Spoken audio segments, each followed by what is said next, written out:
Good morning. It's Tuesday, March 11th, about 6 a.m. Central Time. I'm Philip Streible, Chief Market Strategist at Blue Line Futures. So let's get you ready for the trading day here as fear grips investors and panic in the stock market triggered some profit taking in the precious metals on Monday. Now, overnight, we're seeing a snapback in many of these different markets across the board.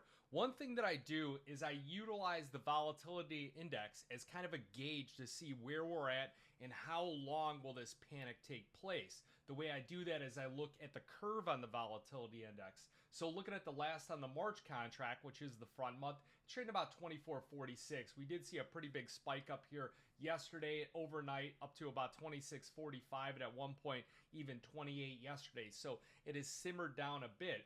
Now where I use the curve is I start to look at, okay, April contract, and then you go out to June, July, and August, all settling back down quite a bit here. So the curve just looks like this, meaning that a lot of this volatility index and volatility in the market is expected to come out of this market within the next couple weeks, within the next month, and things like that. So looking at the markets here overnight and looking at the precious metals, we are seeing gold futures rebound here back over $2,900 an ounce as that global sell-off really lost momentum overnight and hit a capitulation point. The critical level you want to look at of support on the S&P 500 is look at those lows, 55.58. You don't want to see the market break that as it opens up another wave of selling most likely in the markets here as you get that second wave of panic.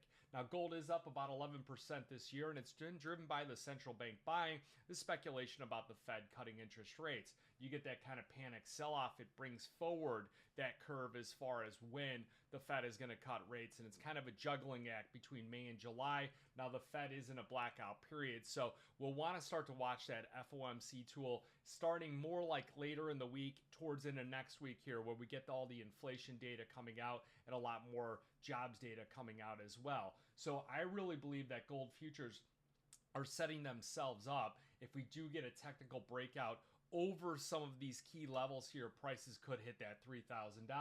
And you see many of the commodities markets rallying overnight, especially with the dollar index breaking down. So do yourself a favor, look at the dollar index chart, look at seeing how it broke its low, look at the capitulation that we're seeing in the S&P 500 and that kind of snapback here in a lot of different commodities. Look at your copper, your platinum, your silver markets, with silver futures advancing about 1.5% right now. So looking at the overnight price action in the precious metals, and this says above about 6 a.m. here, we got April gold futures 29.17, up $17.90. So tells you it settled right at about 2,900, and consider that your pivot point on the day, about 29.03. The overnight high is going to be 29.20. The overnight low is going to be 28.82.5. So we're up about 0.5% right now. The average true range, and this is important when you gauge volatility in a market. So when you look at the S&P 500 and you go back 10 years, 15 years back, the average true range on the S&P was like 6 to 8 points. I used to pray with my coworkers that we'd get a 10, 12 point rally, and especially in one direction here for day trading purposes. Now you look at the gold market for a long period of time, $20 was a big move.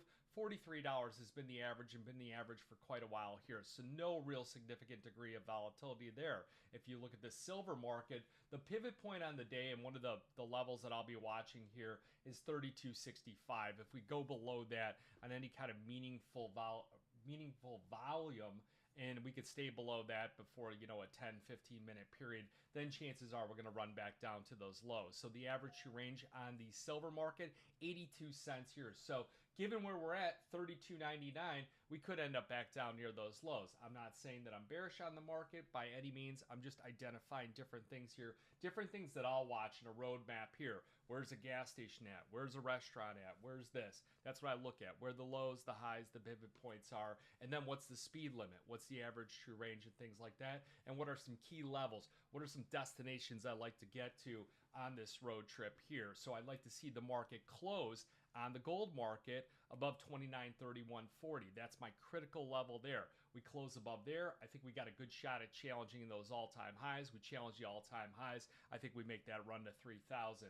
Now, once we get above there, could get a little bit dicey because you could have people that are going to rotate into U.S. equity markets with a lot of the valuations, a lot of the stock market getting beaten down quite a bit. You hear about names like Tesla down significantly, massively oversold. You could legitimately see people rotate, take profits out of one thing and buy other things, and it's not uncommon whatsoever. We see it all the time, and I could tell you that we saw it here yesterday in the precious metals markets. We saw exchange traded funds. They cut about 21,000 ounces of gold here from their holdings in the last trading session. They bring that net year's purchase up to 3.21 million, or I'm sorry, down to 3.21 million. Where did they go?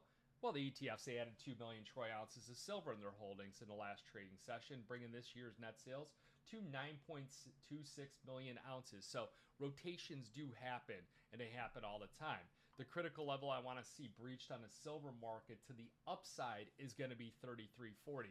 So we start to take out some of these levels, then things change. Then the mentality of the investor starts to change. Just like on Bitcoin, really that critical level is 92 to 94,000. We get back above 94,000, chances are we'll run to 100,000. Oh, it's back on. Oh, the bottom is in. Oh, we should go up to these well-rounded numbers here. That's why those well-rounded numbers act as psychological numbers and oftentimes a gravitational pull here into where those are at. So looking at the markets here, a couple things on this, the stock market sell-off and things like that. It's just like when you get silver down $1.50 and everyone panics. Those are really the days where I come in personally and I look at it as time to add incrementally, places to deploy cash. I made a laundry list of stocks that I would like to add to my personal portfolio here yesterday and really just measured and mapped in what I would allocate to. So looking at a few things here, the other things that I want to identify here is that when you look at the panic in the stock market, it will pressure the current administration. He's not paying attention to it right now, President Donald Trump.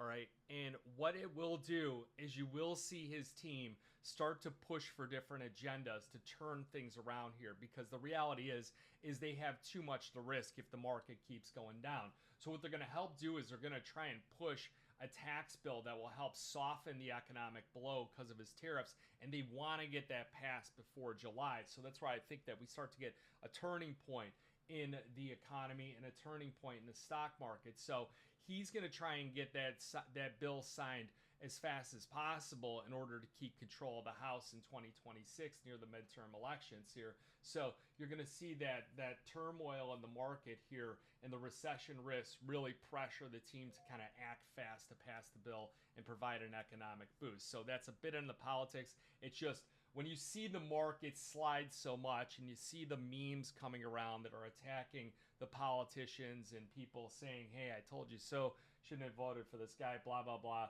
You know, it's just the way people think. That's when you get the turning point with the administration, and you also get the turning point in the markets, you know.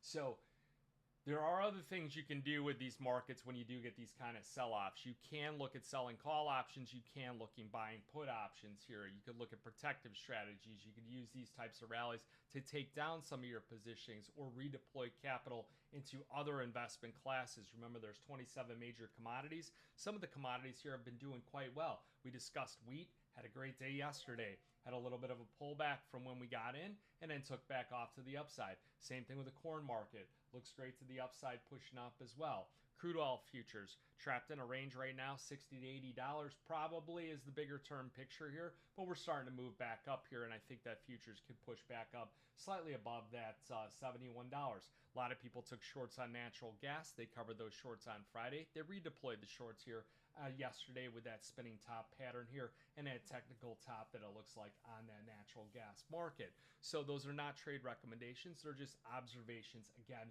that I'm making over here and I'm deploying and implementing and then sending out to you guys over here. So you guys have any questions, give me a call, 312-858-7303. Remember, futures and option trading, it does involve risk of loss and it may not be suitable to all investors. Good luck, good trading.